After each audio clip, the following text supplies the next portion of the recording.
What's up, YouTube? It's Duftonbond back with another video. I decided to make another video using the same deck, which this will probably be my last one, but I'm loving it so much. I climbed another 100 trophies. I'm now at like 2748, and I've been using this deck so much. It's so good, and I thought I'd show you some other replays that I've had last night and this morning, which were just crazy games against people with way higher level than me, and arrows and different like counters that like people always asking me like, oh, how do you play Goblin Barrel if they have arrows? There's no real way that you're gonna get damage on their tower.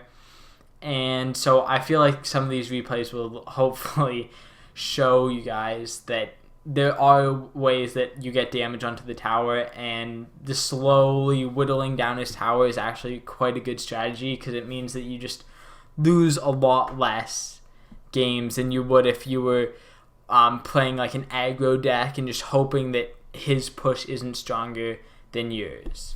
So I'm going to hop into this first replay here against G Unit, who's a level 10 to my level 8. I'm just going to pause it right off the bat here and just talk about my little strategy on the opening hand. So I got Goblin Barrel as well as Spear Goblins in my opening hand. And when talking with a friend, we both run the same deck, and he says that he really likes throwing Goblin Barrel at the beginning, because even if they're running arrows or fireball, there's only a 50% chance that they're going to have it in their starting hand, because there's only 4 cards in your starting hand out of your possible 8. So it's usually a good way to test the waters. As well as the difference between this deck and a regular spell deck is that if you throw out a fireball, for example, right off the bat, then you're 4 elixir down, and he now has 10 elixir to mount whatever push. Or same with rocket. If you throw a rocket, you're 6 elixir down, and now you somehow have to defend this massive push that it'll probably use back towards you. This is why I like this Goblin Barrel and Lightning so much more, is that you throw the Goblin Barrel and he arrows you or fireballs you, you're only down 1 mana in that trade, or no mana at all, and you've got a little bit of damage on the tower, hopefully more, but you aren't put in a bad situation by throwing out that Goblin Barrel and then getting countered by it.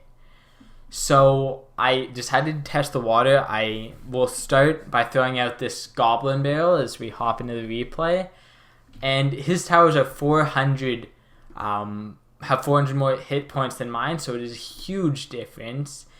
And he decides to throw out this wizard, so I don't bother dealing with the right side and just throw out that lightning, because I know I'll eventually have 4 mana to either throw out Baby Dragon or Tesla. And he plays these barbarians, so I use the Baby Dragon and then Spear Goblins just to distract so he doesn't get as much damage on the tower. And that was a really bad freeze. If he had frozen my Baby Dragon, I think this game probably would have been over a lot sooner, and I don't think I would have won, just because it's those little mistakes that can win you the game.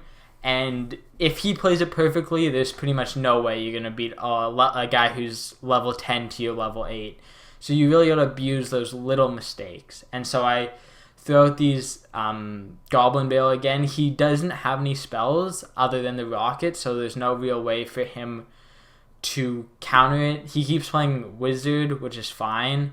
And that time I decided not to lightning his tower and his wizard, just because I didn't have it up, and it would have been risky since I would have been using all my mana just to make that play, and I wouldn't have anything to defend with. So he plays the Golem. It's a level 6 Golem, and I need to cycle as quickly as I can to my Inferno tower.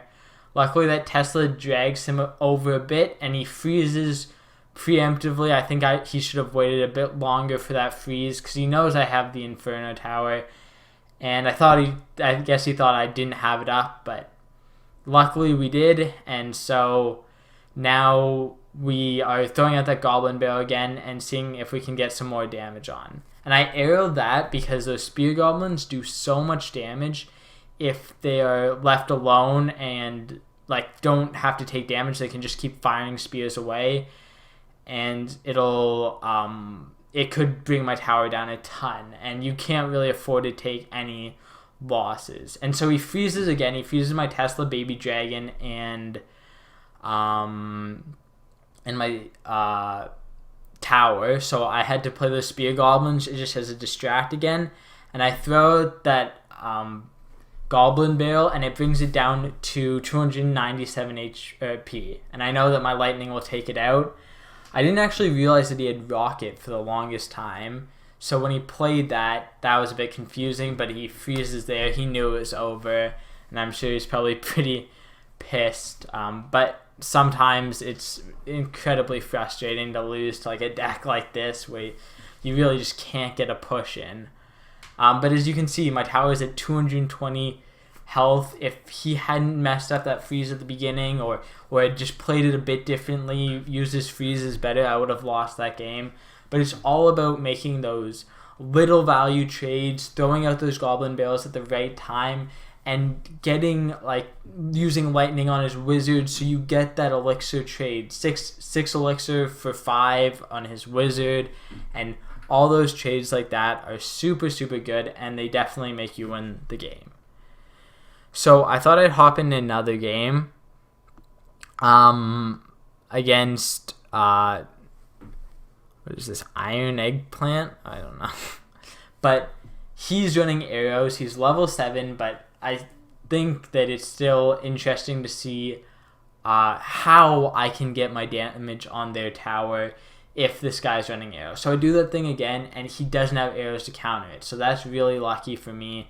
I get a fair bit of damage, and then I decide to arrow his tower and those spear goblins, just because 2 mana spear goblins plus 3 mana arrows.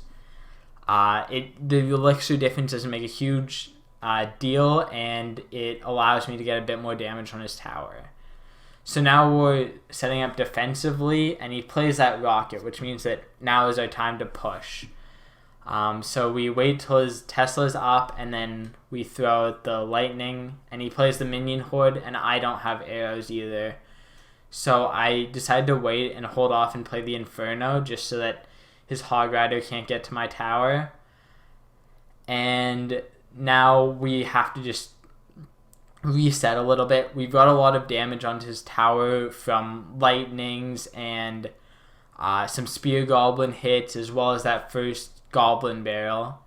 And we do it again, and as you can see, he counters it with arrows, which is fine because now we both have a similar amount of elixir, and it's almost as if that play didn't really happen. So he plays these elixir collectors, which is kind of annoying for me and this deck because I don't really have any way to destroy the elixir collectors other than using lightning, and I obviously wouldn't lightning the other tower just to do damage to the elixir collector. But now when he plays the minion horde, I can just arrow that. And baby dragon, if you can get that to tank and then throw out the goblin barrel so that the goblin spears don't have to tank, or the goblins in the goblin barrel don't have to tank, you just do so much damage. But as you can see, through tons of different things, I've gotten damage onto his tower. It's really just about a combined effort from every single one of his troops. Right there's another 40 damage, and those 40 damage increments, well, people always say that means nothing. I've gotten so many of them that it's equivalent to a rocket or something else like that. It does a lot of damage in the long run. And so I know that his tower is if I lightning it, it'll be dead. And so I throw out the arrows. I wasn't super sure exactly how much my lightning did, but now I know it's for sure it's gonna kill, and I get the win using lightning, using goblin spears, using baby dragon hits, and a bit of goblin barrels when he's used his arrows improperly or right off the bat. So that's the second replay. And then I thought I'd bring you into this final replay against a level 9 as well, who is running the Golem deck. And so I start off with Spear Goblins, so I know that I kind of want to play those. That Inferno Tower was definitely not the right play there. I think I should have waited. There was no reason to use an Inferno Tower just for those Spear Goblins. But as you can see, he decided to Fireball my Goblin Barrel. And since both those cost 4 elixir, it just means that he doesn't have his Fireball to use for anything else. So I'm going to save up elixir here and probably lightning the elixir collector, just because it means that his 5 mana becomes, or 5 elixir that he used to create one of those becomes less useful, as it'll die before it really gets its full value. And now I want to, I see that he plays this Golem, and I know now is my time to push. So I play the Baby Dragon, and then I play the Spear Goblins, so that the Baby Dragon is tanking, and the Spear Goblins are just going after that tower. And I get so much damage on it. So now I just know I have to defend this push. He has level 4 epics to my level 3, so relative to that level 6 epic game that I showed right at the beginning, it doesn't seem that bad, but it's still a pretty big advantage for his part. So by blocking off all of his goblins and Spear Goblins, it means that his push pretty much did nothing, and I'm hugely in the lead. But I know that one Golem push, like a good one, can win him the game. And now you can see I don't have Inferno up, and I really don't have any cards that I can just waste to get it up. Luckily, Double Elixir comes really clutch, and it allows me to get my Inferno down. But he mirrors out those Spear Goblins, and even though I arrowed it, he still wins that push massively. And so I just play that Baby Dragon in there to distract a little bit and kind of get to regroup, because that was a really, really bad push, or like a bad push that I had to defend against, because it did so much damage to my tower. So now we know that it's 1 lightning away. We've got the damage using that counter push, and we just have to hold off for 10 seconds and then lightning, and that'll win us the game. So I think we throw out the lightning right there. Make sure that we don't hit anything else and miss the lightning, but that's the game. I beat a level 9, I beat a level 10, and I beat a guy with arrows. So I hope that helps show you guys a little bit more about the versatility of the deck and how it can defeat people who are a lot higher trophies, a lot higher troops. And in like the Reddit comment section, I actually had a couple interesting commenters who argued, oh, like, yeah, it's good, but why wouldn't you just run Rocket or run other cards that do more damage more consistently? And the thing about it is that Rocket, well, does a ton of damage, and I really think it's a very OP card. It gives the enemy such a huge elixir advantage that you lose the control that you've been trying to gain. And so I think that lightning, when you lightning the wizards, when you're lightning any troops, it just reduces that gap between your elixir and theirs. And even though it does a lot less damage, it doesn't really matter, because you haven't lost anything by making that push. As well as Goblin Barrels, the only really good way to counter it is by either Fireball or arrows.